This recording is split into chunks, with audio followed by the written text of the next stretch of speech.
नमस्कार दोस्तों, मैं हूं वीरेंद्र गुप्ता। आप देख रहे हैं सनसनी रिपोर्टर। 19 दिसंबर को जो हुआ वो मानवता को शर्मसार करने वाला था।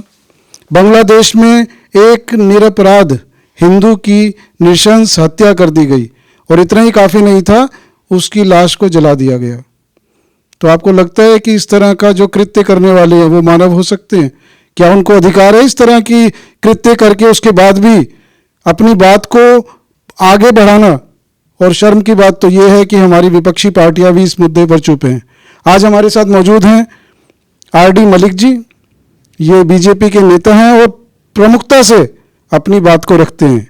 इस मुद्दे पर इनकी क्या राय आइए इनसे जानते हैं और इस मुद्दे का क्या हल हो सकता है, इसी के बारे में कुछ हम इनसे बातें करते हैं, इनके विचार जानते हैं। सर, बहुत बहुत स्वागत है आपका सनसनी रिपोर्टर में। धन्यवाद।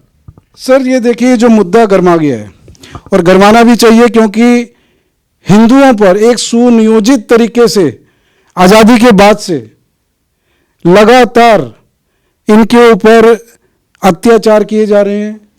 और आप जैसा कि जानते हैं कि विभाजन के बाद भी कश्मीर से 5 लाख हिंदुओं को बेघर होना पड़ा। लेकिन इस मुद्दे पे ये लगातार ये आ रही है बातें कि इस समय जो उस समय की सत्ताधारी पार्टी और इस समय की विपक्षी पार्टी इस मुद्दे पर चुप है। क्या कहना चाहेंगे? देखिए,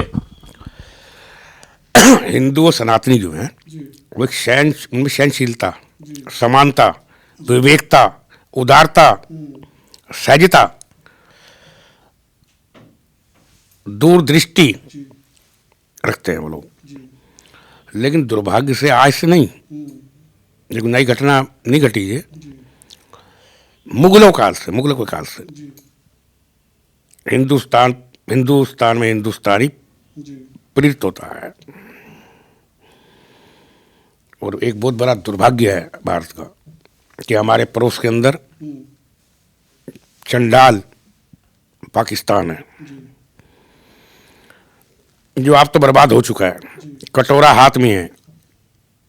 उसको हमारी जो तरक्की है, जो भारत तरक्की कर रहा है, चांद पर पहुंच चुका है, वो देखी नहीं जाती।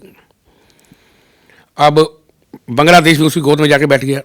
वहाँ चुनी हुई सरकार थी शेख हसीना की, उसे इन्होंने बर्खास्त कर दिया। एक कट्टरपंथी व्यक्ति, कट्टर मानसता का व्यक्ति मोहम्मद यूनुस वहाँ पर आकर बैठ गया। अब वो अपने आप को बचाने के लिए कि मैं इस पे गद्दी पे रहूं, इस तरीके की कार्रवाई करवाते हैं ये लोग, ताकि भारत सरकार उकसावे में आकर, जब हिंदू सनातनी प्रेशर डालें तो सरकार कुछ करना ही पड़ता है। ये बहुत बड़ा समाज है, 80% हिंदू हैं यहाँ पर। तो ये मैं तो उस कड़ी से इसे जोड़ के देख रहा हूँ। लेकिन इसमें देखिए एक सवाल ये भी उठता है कि धर्म के आधार पर देश का बंटवारा हुआ, जैसा कि सभी जानते हैं। और मुस्लिम लीग ने ये देश का बंटवारा कराया। उनका ये कहना था कि हमारे रीति रिवाज अलग हैं, हिंदुओं के रीति रिवाज अलग हैं, हम हिंदुओं के साथ नहीं रह सकते। इस आधार पर उन्होंने पाकिस्तान ले लिया। अब जब धर्म के आधार पर देश का बंटवारा हुआ तो जो बचा हुआ हिस्सा था वो जो इस समय हिंदुस्तान था, तो स्वाभाविक सी बात है कि हिंदुओं के जो रीति रिवाज हैं, हिंदुओं का जो चलन है, हिंदुओं के जो कानून है, वो इस समय से प्रकाश में आते। लेकिन दुर्भाग्य तो ये रहा कि हिंदुओं को दूसरे दर्जे का नागरिक अपने ही देश में इस समय बनना पड़ रहा है। और अब जो मुसलमानों की बात है, देखिए उनका अपना वक्फ बोर्ड है, उनके अपने कानून हैं। बुर्का पहनने पर वो चाहते हैं कि उस पर भी पाबंदी ना हो, और उनके अपने वो चाहते हैं कि हमारा जो रीति रिवाज है वो कायम रहें। तो इस संबंध में आप क्या कहना चाहेंगे कि देखिए जो हिंदू राष्ट्र की बातें चल रही हैं, आपको लगता है कि भारत एक हिंदू राष्ट्र है, या इसको एक सुनियोजित तरीके से एक सेकुलर नाम देकर, क्योंकि सेकुलर शब्द तो बाद में जुड़ा है सर संविधान में, तो आपको क्या लगता है कि एक सेकुलर का लॉलीपॉप दिया जा रहा है हिंदुओं को ताकि वो कुछ ना बोलें और जो चल रहा है चलने दें? ऐसा नहीं चलेगा हिंदुस्तान में। कानून से चलना होगा, कोई इनका अलग कानून नहीं चलेगा। एक कानून, एक संविधान, एक विधान, एक निशान। हो गया ना? एक निशान, 2 निशान थे ना इनके टाइम में, हो गया। अब एक हो गया।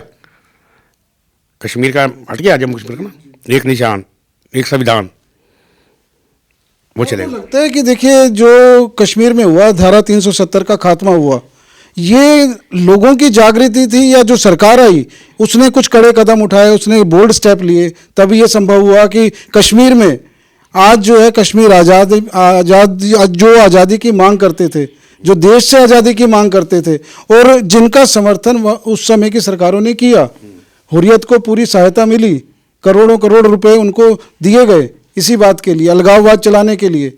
तो अब इस सरकार में आपको लगता है कि उस पर रोक लगी है और ऐसे तत्वों को चुन चुनकर चिन्हित करके निकाला जा रहा है? देखिए, पहला आपने पूछा था विभाजन के समय जिन्ना जो उनके मुस्लिम लीग को बता रहे थे, लेकिन उसके साथ पंडित नेहरू दोषी थे, कांग्रेस भी दोषी थी। विभाजन की तालमेल से हुआ, विभाजन क्यों होता है भारत का?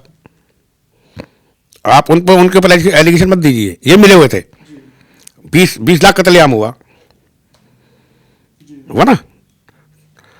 लेकिन अब अभी आपने जो कश्मीर की बात की है, वहां की जनता चाहती थी, यहाँ लोकतंत्र है, डेमोक्रेसी है, जमहूरियत है इस मुल्क में। 370 जो हटी, जनता की आवाज पे हटी। अब जो कह रहे थे कि पहले वो कौन है, वो इनकी मुख्यमंत्री थी पहले, वो सब ये चला रहे थे खून की नदियां बह जाएंगी, नदियाँ बहेंगी, कश्मीर हुआ तो ये ऐसा 370 हटी तो मुफ्ती महबूबा मुफ्ती तो क्या एक टमाटर नहीं फूटा हुआ, एक बूंद खून नहीं गया।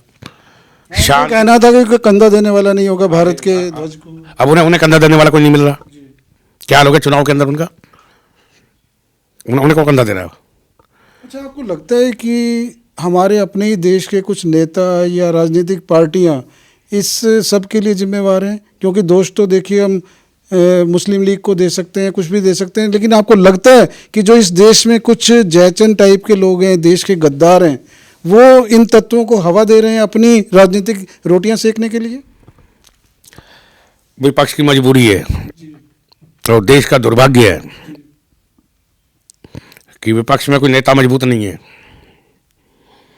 विपक्ष के नेता की बागडोर एक ऐसे व्यक्ति के हाथ में दी गई है जिसे राजनीति का कोई ज्ञान नहीं है, तो उसका फायदा भी मिलता है, मिल भी रहा है।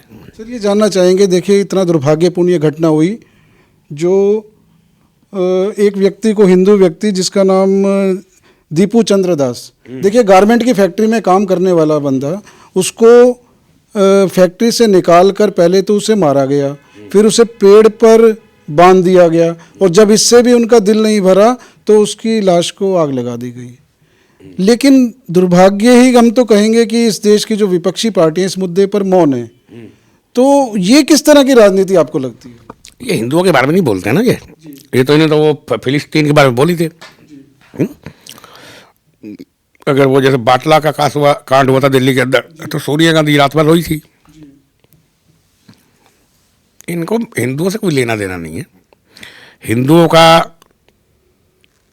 जितना इन्होंने नुकसान किया है हमारा, इनकी सरकारें रहते हुए, सनातनियों का बांटा है, हमें जात में बांटा है, पाठ में बांटा है, बरादरियों में बांटा है। उनकी तुष्टिकरण करते हैं, मुसलमानों को खुश करते रहे।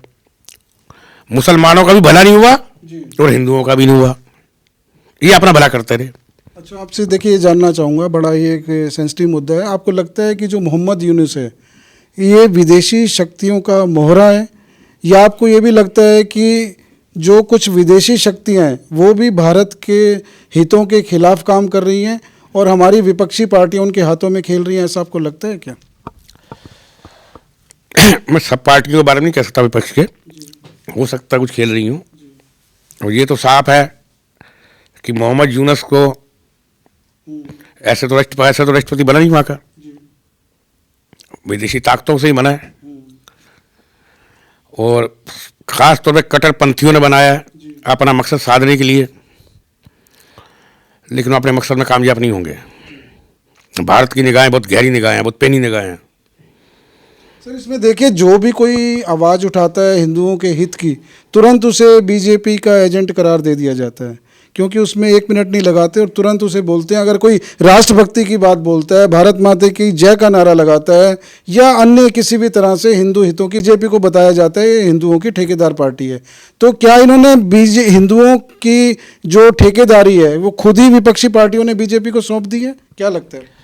अब जो हिंदू हित की बात करेगा वही देश पे राज करेगा। जो जनता का आपको लगता है कि जनता ने निर्णय फाइनल ले लिया इस बार? फाइनल है, बिल्कुल फाइनल है। संगठित है हिंदू, बहुत खुशी है हमें।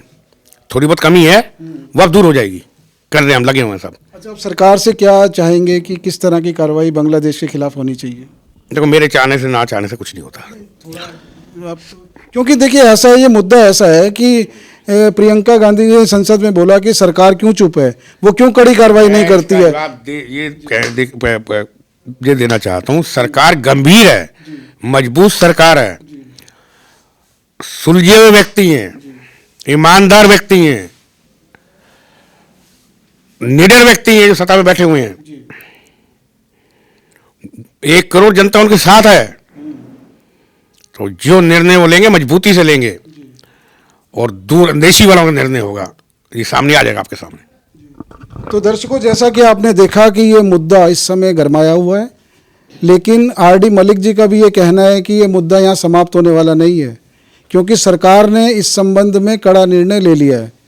ऑपरेशन सिंदूर, मोदी जी ने कहा है कि अभी समाप्त नहीं हुआ है।